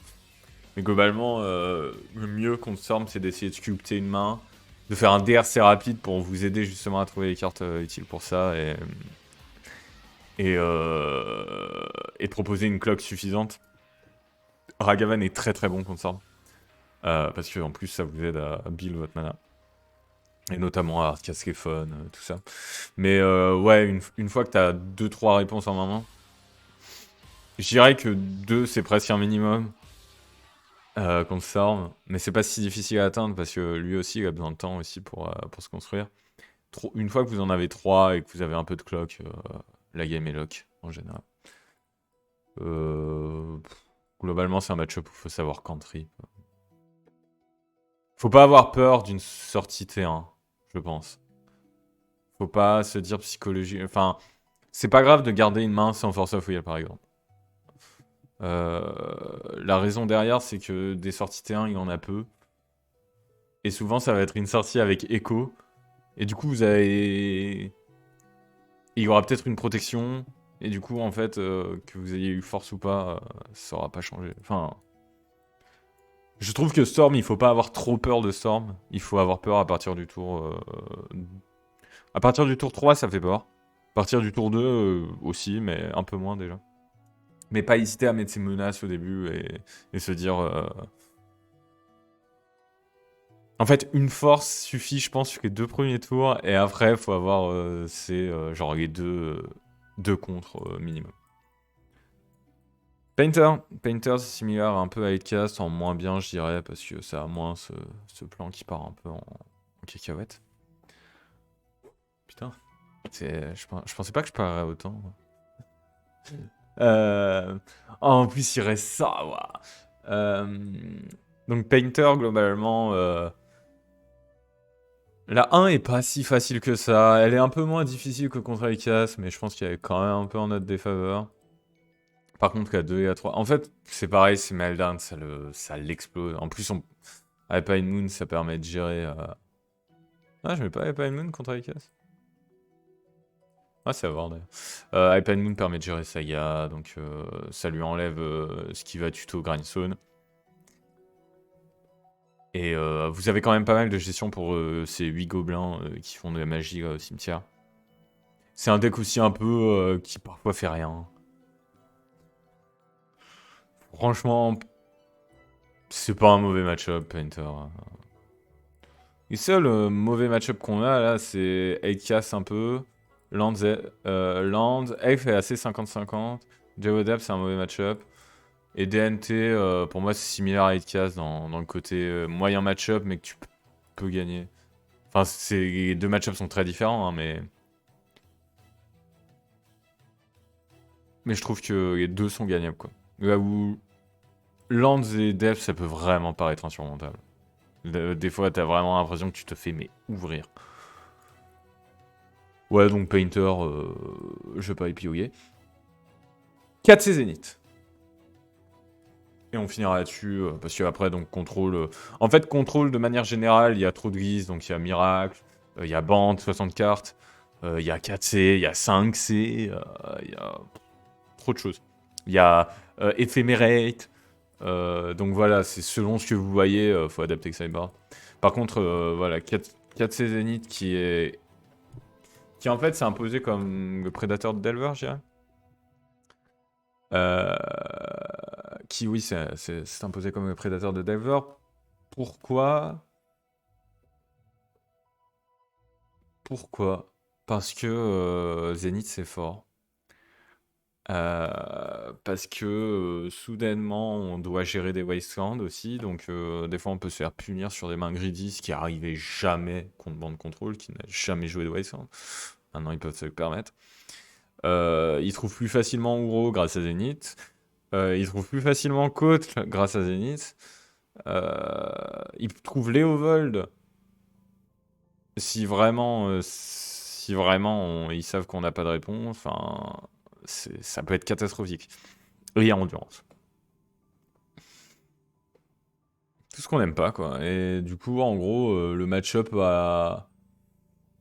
Bah, il a ce feeling, en fait, qu'avait Delver contre Control, c'est-à-dire que c'est un mauvais match-up surmontable si t'as une bonne sortie, mais quand même, enfin, c'est difficile, il y a des SCP, il y a des Strix-like, enfin, avant c'était des Strix, maintenant c'est des côtes. Euh, ça rejoint le feeling que j'avais moi quand je jouais Grixis Delver et que je jouais contre genre Miracle ou des trucs comme ça. Enfin, même si Grixis avait peut-être plus d'options à l'époque de Deathright. Mais globalement, contrôle fort. Contrôle fort contre nous à la 1. La 2 c'est différent parce que déjà, Oro nous fait moins peur. On a les 4 pyros. On a les 2 Torpor qui j'ai mis point d'interrogation. Mais je pense que c'est plutôt bien. Ça permet que Endurance ne gère pas votre cimetière. Que Uro ne gagne pas de points de vie. Et s'il reste, en fait, il y a Pyroblast qui vient répondre.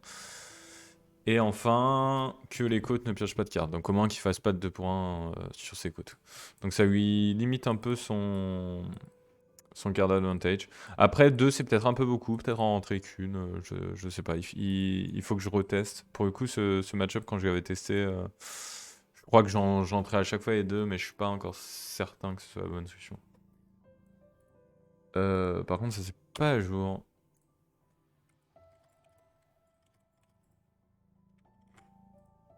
Ah ouais, il y a 9 cartes et on a que... ok. Bah du coup, on va peut-être mettre que plus, hein. Parce que j'ai pas envie... Globalement, on a envie de garder des forces of will pour Zenith. On n'aime pas tant que ça Edace parce qu'il a... Bah en fait, il peut Zenith aussi sur Dryad, ce qui est assez intéressant parce que bah du coup, il a un mana d'avance sur nous. Donc Daze c'est pas non plus ultra fort contre eux. Je trouve que il va mettre ses hand drop tour par tour et puis à un moment tu vas piocher ta Daze, tu vas être super content. Donc autant en avoir une en main de départ, t'es très content, autant t'as pas envie d'en avoir 4 dans le deck, je pense. Force, le problème c'est que ça fait du 1 pour 2. L'avantage c'est que ça compte quand même Zenith. Dead Gun, j'ai pas en parlé. Ball, j'ai pas en parlé. On garde Double, pourquoi? Parce qu'on veut quand même pouvoir gérer si besoin Léovold et si besoin Ramunap. C'est les deux cartes en fait que Ball va toucher. Ça peut aussi prendre un côte, mais t'as pas envie de bolter un côte. T'as envie de go faire que quand t'es devant.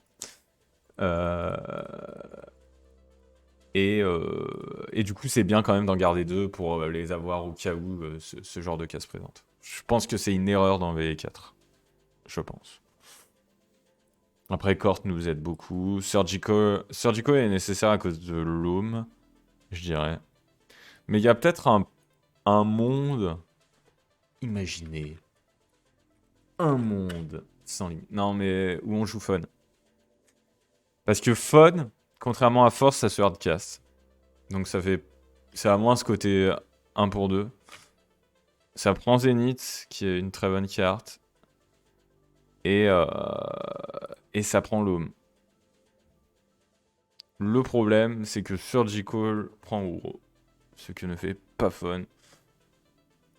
Problème réglé par Pyroblast, mais Pyroblast c'est plus un retardateur de problème étant parent. Le problème c'est que Surgical ça fait vraiment du CDA, donc peut-être un truc comme ça. Hein. À voir. Faut vraiment réfléchir, c'est assez compliqué avec Sideboard contre contrôle, il faudrait que... Désolé, je suis pas très... Voilà.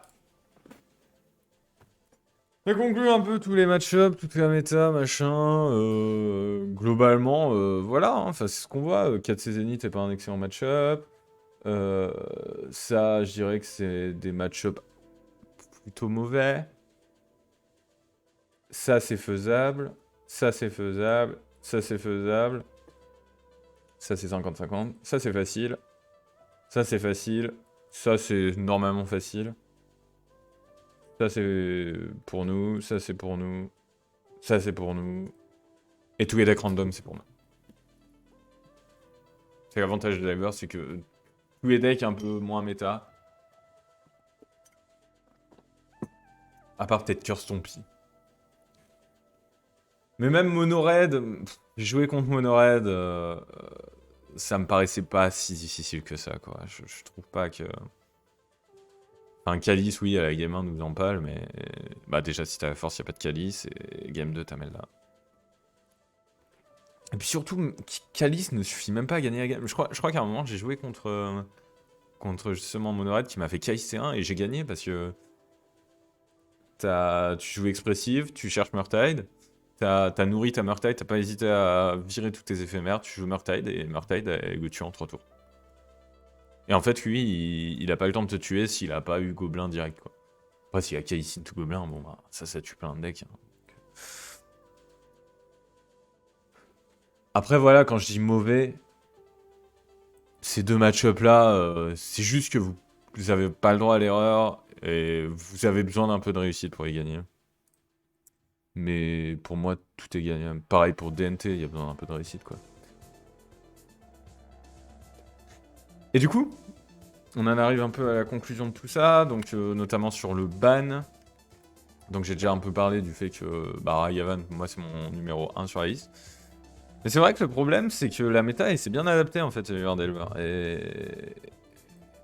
Et ce qu'on voit, c'est que le deck est peut-être plus aussi dominant qu'il ne l'a été genre avant l'Eternal Weekend. Je pense qu'à partir de l'Eternal Weekend, ça a commencé à se voir que la méta s'adaptait bien. Donc ça a montré quand même que les gens ont su un peu s'adapter au pack. Et moi, ça m'effraie un peu parce que justement... C'est pour ça que cet article, certes, il est dur.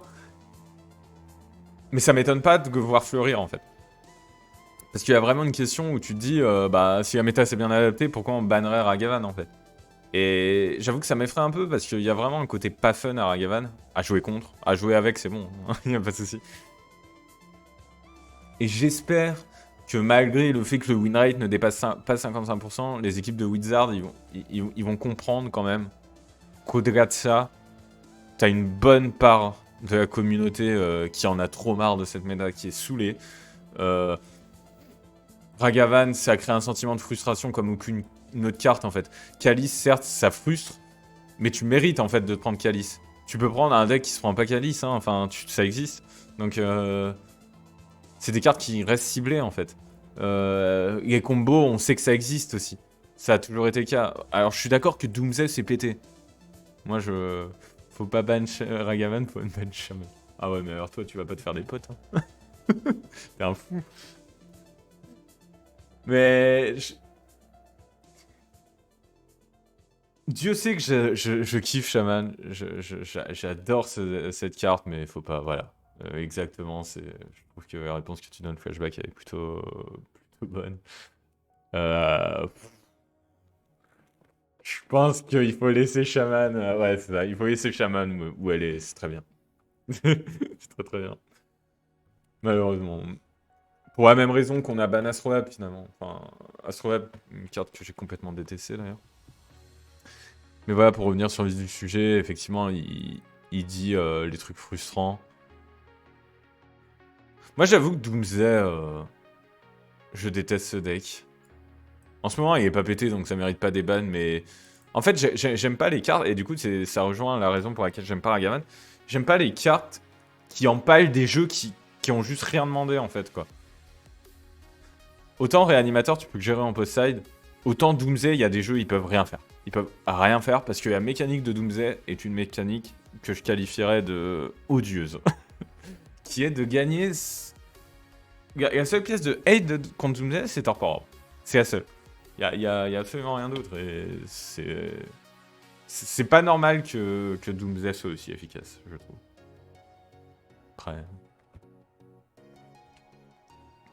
Après, bon. Peut-être que c'est ok, hein. Qui sait? Dresden aussi. Ah ouais, pas pensé. Ça fait longtemps que j'ai pas vu Dresden. Enfin, que j'ai pas rejoué, alors que c'est assez méta. Mais ouais, Doomsday, je cherche, il fait pareil. Ah, de fou. Non, vraiment. C'est vrai que Dresden aussi compte. Mais. Très très difficile. Mais regarde aussi l'exemple qu'il prend. Parce que là, on pourrait dire, ouais, Doomsday, c'est frustrant. Mais non, Endurance, qui est évoqué en réponse à ton... Bon, après, il y a un peu d'ironie, mais... Heureusement qu'il y a des armes contre Doomsday, parce que pour moi, le deck est... C'est pas sympa. Mais comme Ragavan est pas sympa pour des decks comme... Pas que je respecte Show and Tell ou quoi, mais ça dégomme Show and Tell, ça punit des decks qui ont rien demandé en fait. Ça punit Aluren, ben, comme disait un Flying Carpet. Donc, en fait, c'est des cartes qui... Ouais, c'est une interaction de fou. C'est un deck juste qui dit « Ah, moi je veux faire ça » et je t'emmerde en fait. Après, Réanimateur aussi, mais au moins Réanimateur a des cartes de side qui sont universelles que tous les decks peuvent jouer. Ce qui n'est pas le cas de Doomsday, et ce qui moi me pose problème. Donc je suis pas pour un ban de Doomsday, parce que bon, j'accepte qu'il y ait des decks de merde qui soient dans la méta. Enfin, moi je trouve que c'est un deck qui est juste pas fun. Après, voilà, je suis complètement en faveur pour le ban de Ragavan. Et je suis même en faveur pour qu'on ait un ban en plus du ban de Ragavan. Donc, si on ban Murktide, on reverra des Témur d'Elver. Peut-être itération, mais du coup, maintenant que j'ai beaucoup joué d'Elver, je suis plus pour Murktide Ragavan. Murktide Ragavan et... On ban Doomsday, juste comme ça. Non, mais ça, évidemment, ça n'arrivera pas. C'est moi qui fais un peu mon ronchon.